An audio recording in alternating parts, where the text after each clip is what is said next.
Welcome back from Berlin, and we are in the European Education and Research Conference, and I have Joe Hartley on my lab.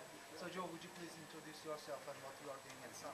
My name is Joe Hartly, and I'm the Vice President of Government Education and Healthcare at Sun. So we're responsible for the industry development, sales, and then also the awesome clubs and campus ambassador programs. And what are the latest exciting projects that are happening in your area? Would you like to tell us? Well, I think two things. In fact, we've talked about two of them here in the conference. One is the immersion special interest group and what we're doing with trying to figure out how this new technology of virtual worlds is going to transform education. It can bring certain subject matters to life in a way that a piece of paper or a lecture will never be able to do.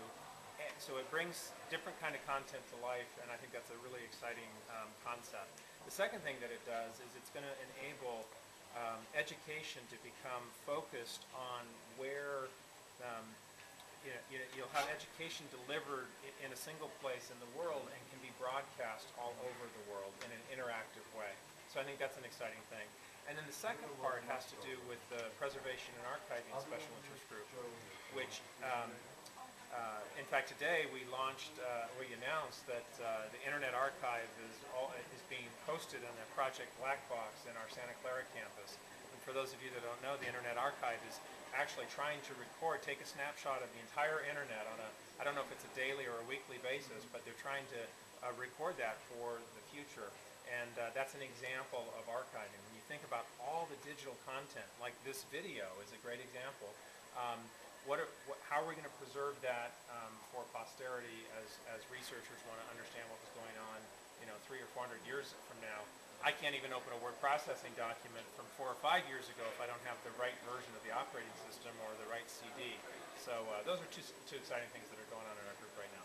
And we know that you are very into communities, and what are the advantages of having communities around your products and services? Well, first of all, people who use technology often understand it better than the people who build the technology. And most people who build technology never imagine how that technology was ultimately going to be used. Thomas Edison thought the use of his record machine for musical purposes. He felt it belittled the innovation. Our Project Wonderland, which is the virtual worlds technology, was created for a very simple use. It was created so that workers at Sun who worked from home could collaborate together in a shared space. And the next thing we know, we're potentially helping transform education. So innovation happens in strange ways, and so community leads to that. And so the community helps us innovate, helps support each other. So and then they can help design the products working with our engineering teams. And where in this picture are the students? Like, why are they important to Sun? Well, students, in my view, are the leading edge of communities because we need, everything that we're talking about designing and building requires extensive knowledge, education, and understanding. And so the students in schools today are the leading edge into the community. So that's why we're so focused on it. So we think that the work we do with the Awesome Clubs, the work we're doing with campus ambassadors is all about getting students today excited about information technology, whether it comes from Sun or anyone. We need more and more people who are interested in helping create the next wave of innovation. Yeah, and students are always interested in developing themselves. And if you would be a student right now, what skills would you improve to be competitive in the job market?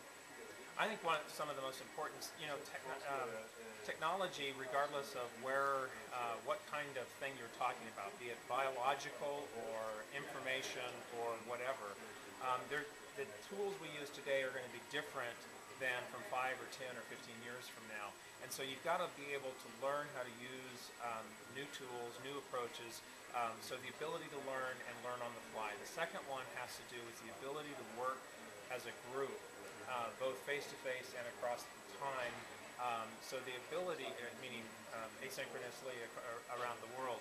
And so the ability to work as a team, to collaborate, to deal with diverse ideas and get your ideas across, but at the same time not squashing the other ideas on the team. So teamwork is really important to develop as well.